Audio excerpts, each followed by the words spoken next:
What's good, sports gamers? And today I'll be going over 10 shooting tips you must know in NBA 2K21. So alright, let's get it. First off, the backbone of shooting in NBA 2K is your hot zones and making sure you shoot in them as much as possible.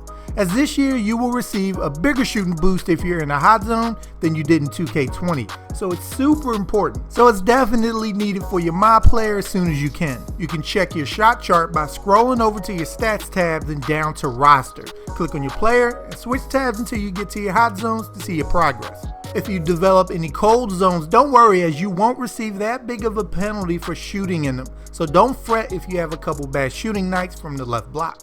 In my, you can access your player's shot zones by going into the single player tab, down to freestyle, and once you're there, depending on your console, it will tell you at the bottom how to view them. And for play now offline and online, just like for your My Player, go to the roster tab, click on the player, and switch tabs until you reach it. Developing and shooting in your hot zones gives you such a shooting boost that you can't pass it up. You often hear about how player X knows how to get to his spots effortlessly, but do you? We all have our favorite areas on the court to shoot, maybe due to our jump shot being easier to green there, or just because we like shooting on the left. I don't know. But the point is, especially if you're a dribbler, how do you get there? What's your favorite dribble sequence to get to that spot on the court? What do you do if somebody's defending your snatchback successfully? You want to practice different methods to get to different spots on the court, so when it comes up in the game, you're not thinking as much and you're more so reacting. Now, getting to your spots is all well and good, but in general, you don't want to get into the habit of forcing shots when the chance of it being a high percentage one is next to nil, and you end up shooting a 70%er. It's nice to be bailed out by badges once in a while, but you don't want it to reflect in your shot selection. So you have to be aware of your surroundings to then judge if you should shoot that particular shot. Speaking mainly for park and rec, shot IQ goes way down the longer somebody doesn't get past the ball. And once you get it, all of a sudden you're J.R. Smith. That 1 inch of space suddenly looks like 10 and you're launching. You must fight the urge and don't be afraid to pass it back if the shot isn't there, because shooting that heavy is doing nobody favors but the defense.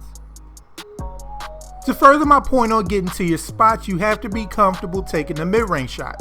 In the money ball era of basketball, it's basically 3 or layup and dunk. But guys will take this too far and shoot a 50% contested 3 or attempt to layup over 2 people, all in the name of sticking to the plan. No, the mid-range is there for the taking, especially if you know your player's jumper, which can shift the balance of this being a bad shot, as real life NBA all like to say it is, into a money spot on the court.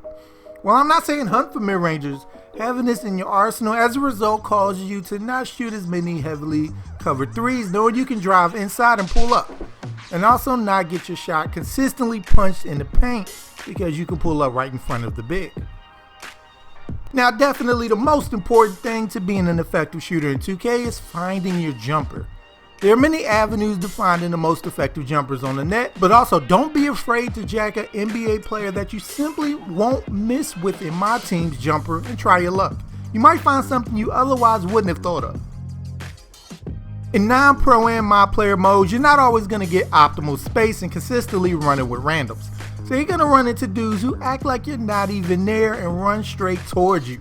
So when situations like this happen and your defender, of course, goes over for the easy steal, instead of cussing them out in your head and sit there watching the carnage that's about to happen, how about you flare out, opening up an outlet for the ball handler when he finally decides it's his fault he now has 2 defenders on him. Being aware of the open space on the court that you can relocate to can work wonders getting you an open shot online and flashing in the ball handler's vision. The lure of whoever has the ball will eventually grab your defender's attention, and that brief second they're not looking can leave you wide open for an easy shot. While many 2K gamers didn't like the new shot stick aiming when it was first announced, and a good portion probably still don't, some changes were made to it though in the recent patch that made things a bit easier for people trying to get the hang of it, in the form of the meter's location, which is now determined by how quickly or slowly the right stick gets flicked down when you start a shot.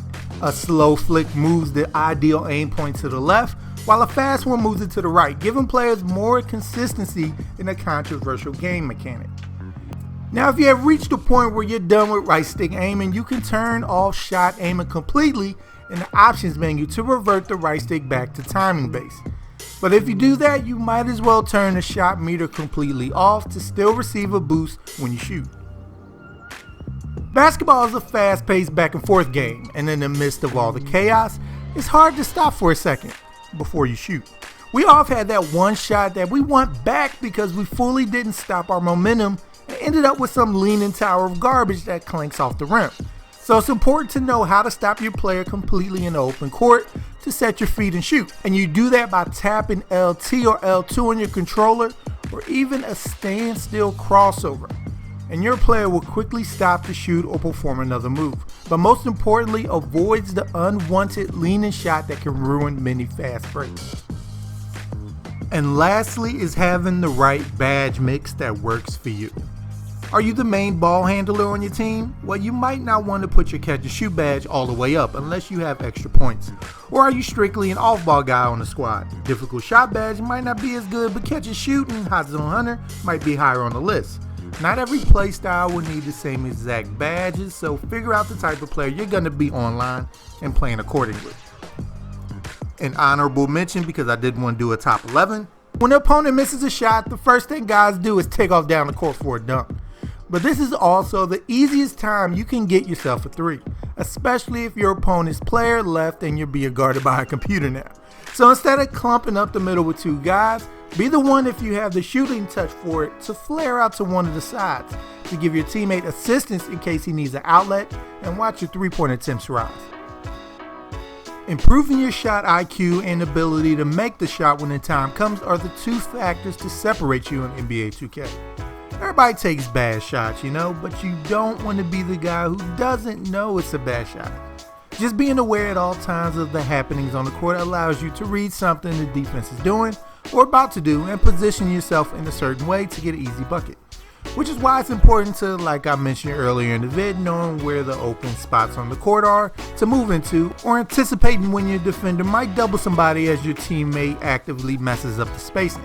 Even something as small as making sure you're always on the side of the main or other ball handler on your team is to be there for an easy kick out can make all the difference in your scoring opportunity.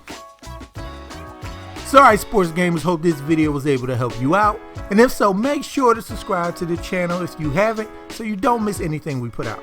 And tell me, what's a shooting tip that wasn't mentioned that you can give to fellow 2K gamers? Leave it in the comments down below.